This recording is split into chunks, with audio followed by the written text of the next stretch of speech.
சியாச்சின் பனிச்சரிவில் சிக்கி உயிரிழந்த தமிழகத்தைச் சேர்ந்த ராணுவ வீரர்கள் உடல்கள் அவர்களது சொந்த ஊருக்கு எடுத்துச் செல்லப்பட்டுள்ளன. காஷ்மீர் மாநிலம் சியாச்சின் பகுதியில் கடந்த 3ஆம் தேதி பாதுகாப்பு பணியில் இருந்த 10 ராணுவ வீரர்களின் பனிப்பாறை சரிவில் சிக்கி உயிரிழந்தனர். இதில் தமிழகத்தைச் சேர்ந்த 4 வீரர்கள் அடங்குவர். நீண்ட தேடுதலுக்கு பிறகு கண்டெடுக்கப்பட்டுள்ள ராணுவ வீரர்கள் தமிழகத்தைச் சேர்ந்த 4 பேரின் உடல்கள் டெல்லியில் இருந்து தனி விமானம் மூலம் நேற்றிரவு சென்னை கடலோர காவல்படை தளத்திற்கு கொண்டு வரப்பட்டன. அங்கு வைக்கப்பட்டிருந்த ராணுவ வீரர்களின் உடலுக்கு அமைச்சர்கள் மற்றும் அரசு உயர் அதிகாரிகள் அஞ்சலி செலுத்தினர். இதனை அடுத்து 4 வீரர்களின் உடல்களும் அவர்களது சொந்த ஊர்களுக்கு கொண்டு செல்லப்பட்டன.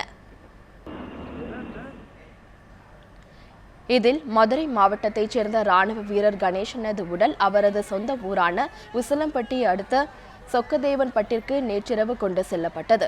அவரது உடலை கண்டதும் உறவினர்கள் கதறி அழுதனர். இதனைத் தொடர்ந்து கணேசனின் உடலுக்கு அமைச்சர் செல்லூர் ராஜு, சட்டமன்ற உறுப்பினர் கதிரவன் உள்ளிட்டோர் மலர் வளையம் வைத்து அஞ்சலி செலுத்தினர். பின்னர் கணேசனின் குடும்பத்தாரரிடம் தமிழக அரசின் சார்பில் 10 லட்சம் ரூபாய்க்கான காசோலையை அமைச்சர் செல்லூர் ராஜு வழங்கி ஆறுதல் தெரிவித்தார்.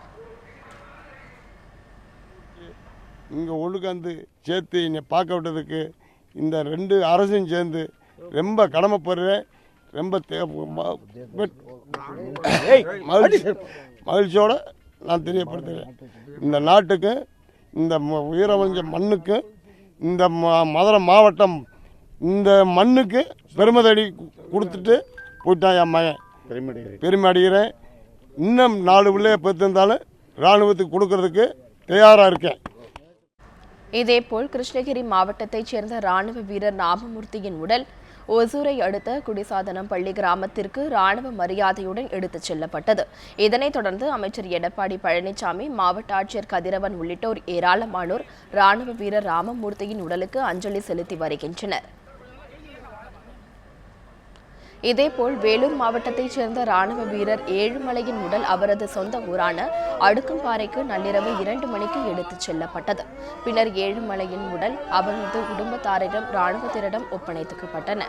அங்கு வைக்கப்பட்ட ஏழுமலையின் உடலுக்கு முன்னாள் ராணுவ வீரர் நலத்துறையின் இணை இயக்குநர் பிரகாசம் மலர் வளையம் வைத்து அஞ்சலி செலுத்தினார். இதேபோல் ஏராளமானோர் ஏழுமலையின் உடலுக்கு அஞ்சலி செலுத்தி வருகின்றனர்.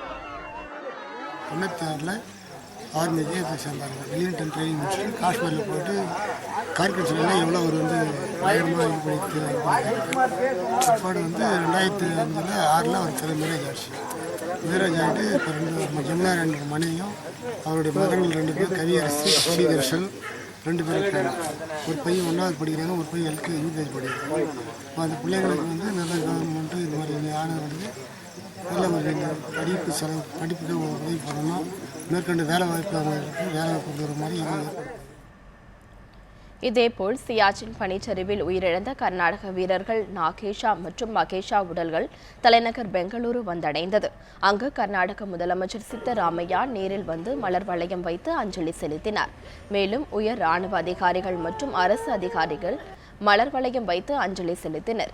இதனை அடுத்து ராணுவ வீரர்களின் உடல்கள் அவர்களின் சொந்த ஊர்களுக்கு ராணுவ மரியாதையுடன் எடுத்துச் செல்லப்பட்டன.